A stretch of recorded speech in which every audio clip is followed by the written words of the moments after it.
Good afternoon. Today is Wednesday, the 13th of January, 2016. This video is brought to you by WhiteWaveTradingStrategies.com.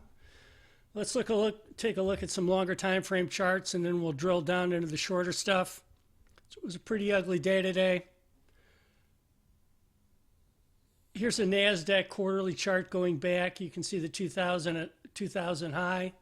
We are trading eerily as we did in 2000, where anyone who bought the breaks or tries to buy the first break has an unhappy experience. Right now, I'd say we're gonna try to get down and get the stops under 41.11.5 eventually here on this swing down in the NASDAQ 100. We're oversold on the shorter time frames, but that doesn't mean we're not going to go there. Here's a daily look. Outside reversal day to the downside. This is major capitulation, and we're getting very oversold again.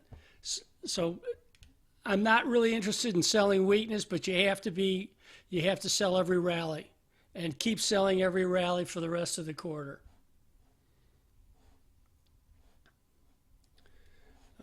Let's just take a quick look at some of the other. Let's take a look at one of my favorite instruments to use, which is the VIX futures. You can see that this put in an outside reversal higher day as well, confirming that if we hold up and start up again, this could move another 20%. Let me just spread this out and we get a good look at it.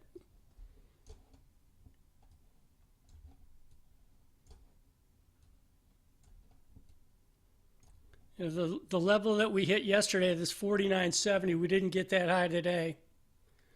But this is a big area.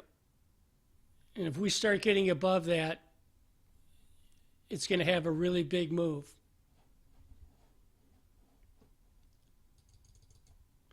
Here are the S&Ps. This is the weekly. You've seen my volatility charts. They look like they want a bottom. They're just trading oversold, and they can't get a signal. So you just have to keep trading them as it's a bear market. Here, S&Ps are oversold. Take a look at the quarterly outlook to see where all the breakdown numbers are. 1886 is where all the stops were this morning, under 99, and then under the October low. So we've elected all those stops again. And the same thing in the NASDAQ. You've been getting a flight to safety in bonds. Yesterday, I didn't want to take this signal. I actually sold the bonds and bought them back early last night. And I think you're going to see the same type of action in the S&Ps from an oversold condition. Where they come back one more time, you have to see if they hold, and then they go again. Now, as the S&Ps break, there's no other place to go but the bonds. So we'll just have to see how this trades out. In the meantime, I would expect them to try up one more time, but look for the rallies in the equity indices to keep failing at these technical levels. Everybody bought the oil yesterday. All I can say about the oil is that this is oversold and it's going sideways. A lot of people call for a bottom here. They called for a bottom in the equity indices yesterday, and all those new buyers turned to sellers today. Hence the gravity of the break. Let's take a look at Amazon. This was covered in our quarterly update.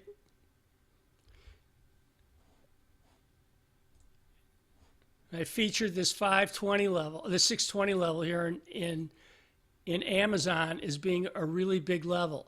The first time they came down to it, they got the stops underneath. They rallied back up this year. Then today's high was basically 620, and it rolled over and died. So this can go back into the 550s for a start on the monthlies. The first weekly target zone is 573. So all this is an area not to sell weakness. But once we get through it, it's going to start a much bigger leg down.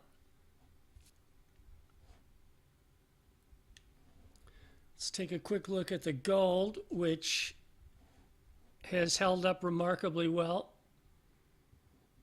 This was an opening range trade from the beginning of the year. Went straight up into this 1111 congestion area. Backed off this week. And today was another day where it just opened up. And the gold was the one that led early.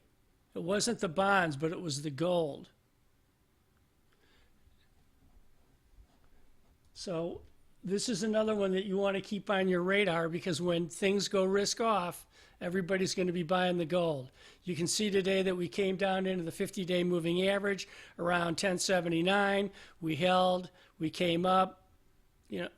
Now we just have to see how this fills out near the rest of the week. And as long as it stays above 1079 to 1077, you need to be buying the breaks. That's all for today. I hope that helps. Good luck and good trading.